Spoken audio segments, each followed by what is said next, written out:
Proximity. Object protections provide direct security for individual items. Proximity daw po is object protection, means na malapit mismo o direct ang security sa isang item. For example, kapag may mahalagang bagay tulad ng laptop, nilalagyan nito ng security tag o lock na naka-attach direkta dun sa object. Hindi siya general security gaya ng CCTV sa buong room na kikita po, di ba? Kundi focus protection sa mismong object para hindi siya madaling manakaw o magalaw. Halimbawa na specific, like sa store, yung mga mahal na gadgets tulad ng cellphone o tablet, may security tether o cable na nakakabit doon direkta sa device. Kapag sinubukang alisin o galawin sa pwesto, tutunog agad yung alarm. Proximity based kasi yung protection na sa mismong item ang security. Capacitance po. Ang capacitance ay isang uri ng security system na ginagamit para protektahan ng specific na mga bagay gaya ng metal safes, bolts, o security containers. Ginagamit ito ng electrical principle kung saan ang metal body ng object ay ginagawa bilang capacitor o tinatawag din condenser. Ibig sabihin po, kahit hindi pa nabubuksan o nasisira yung container, mararamdaman na agad ng system na may unauthorized presence at magti-trigger yung alarm. Vibration. Ito naman po yung alarm na karaniwang nakikita natin sa mga palabas, movie, or karaniwang po nasa bangko siya. Example, sa may vault. Nakikita natin siya nakadikit sa mga wall. Pag gumawa tayo po ng ingay, matitrigger yung alarm, yung vibration, magkakos siya ng alarm para mag-call po ng rescue sa police. Example, sa mga hammer, nababibrate niya po yung mga paghampas o pagbukas ng bolt. Example, hindi ka po gumamit ng passcode, pinilit mo siyang persen para mabuksan yung bolt na yun. Automatically, magti-trigger yun para mag-cause ng alarm. Control unit. Ito naman po yung mga alarm guards natin na ina-assign po sa computer room or control unit. Example, sa isang office, na meron po doon mga computer, mga alarm system, sila po ang mga nakabantay or nakasurveillance sa mga taong papasok, if may inside job or mga magtatangka pong loobin yun, sila po ang magre-report at magti-trigger ng alarm para po maka-call agad ng rescue. Or para ma-prevent na rin po ang gagawin or ma-counter nila yung gagawin ng mga intruders po. Intrusion alarm. Ito naman po yung mga matataas na security alarm natin. Example po, once napapasok ka sa vault, kailangan ng passcode or voice. Tapos, if example po, hindi mo yung ginawa or pinilit mong buksan, magkakos yun ng trigger para mag-alarm yung intrusion alarm natin. Kasi yung intrusion alarm po, sensitive siya kumbaga sa property. Example, yung owner or yung may-ari ng company na yun, siya lang po yung pwedeng makapasok doon, yung voice niya lang po ang maaaring makapagbukas nun or record or fingerprint na.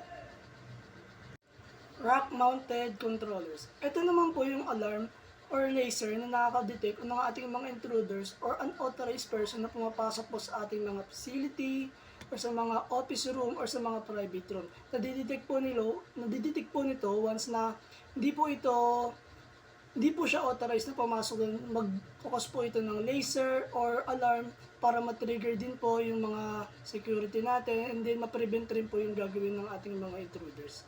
Then nakikita rin po natin kung nasan yung location nitong victim kaya mas mabilis po natin siya mapiprevent yung gagawin nila. Fiber optic cable. Ito naman po yung mga alarm na nakaka-detect ng ating mga walking, sa ating mga movement, vehicle, and digging.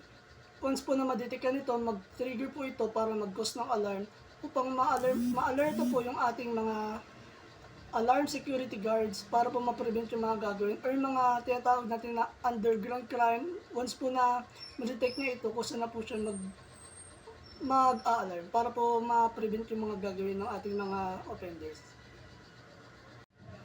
With local systems. Ito naman po yung mga user or owner po ng ating mga company.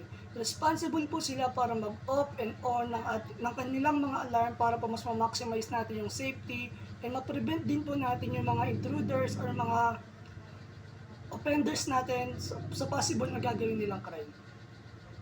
Dito po sa local alarm system, kapag po may isang banta na na-detect po nung isang alarm, agad po itong magbibigay ng malakas na alarm or mga tunog, gaya po ng sirena or parang halimbawa po dun sa mga mall kapag po may na-detect na kinuha na isang bagay or gamit po sa isang lugar na hindi po siya binigyan ng pahintulot, agad po itong mag-aalarm, tapos pupuntahan po ng mga may-ari or otoridad para ma-check kung talaga bang sa kanila to.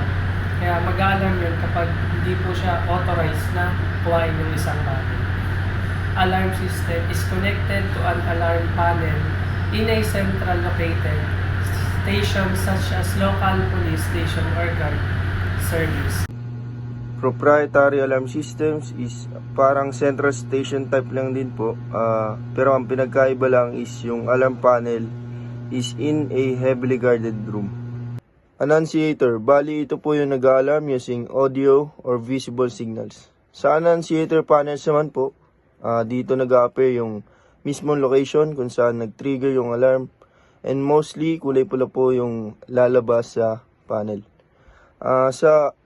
Sa local annunciators naman po is mostly they're using bells, sirens, and beams of light sa mga intruder para mapansin ito ng mga bantay sa area. Line supervision. Line supervision daw po ay isang security feature na ginagamit para siguraduhin na laging maayos ang connection sa pagitan ng alarm system sa isang lugar. Like gaya ng bahay, opisina, ng monitoring station o security center. Kapag sinabi naman natin electronical supervise, ibig sabihin laging chine-check o minomonitor ng system kung gumagana pa ba ng maayos yung telephone line o dedicated communication line. Mahalaga kasi ito. For example, may mananadyang putulin o sirayan ng linya, di ba? Halimbawa, para mapigilan yung alarm signal na makarating sa monitoring center. Agad itong mapapansin ng system, mag-alerto to ng problema kahit walang actual na break-in na nangyari.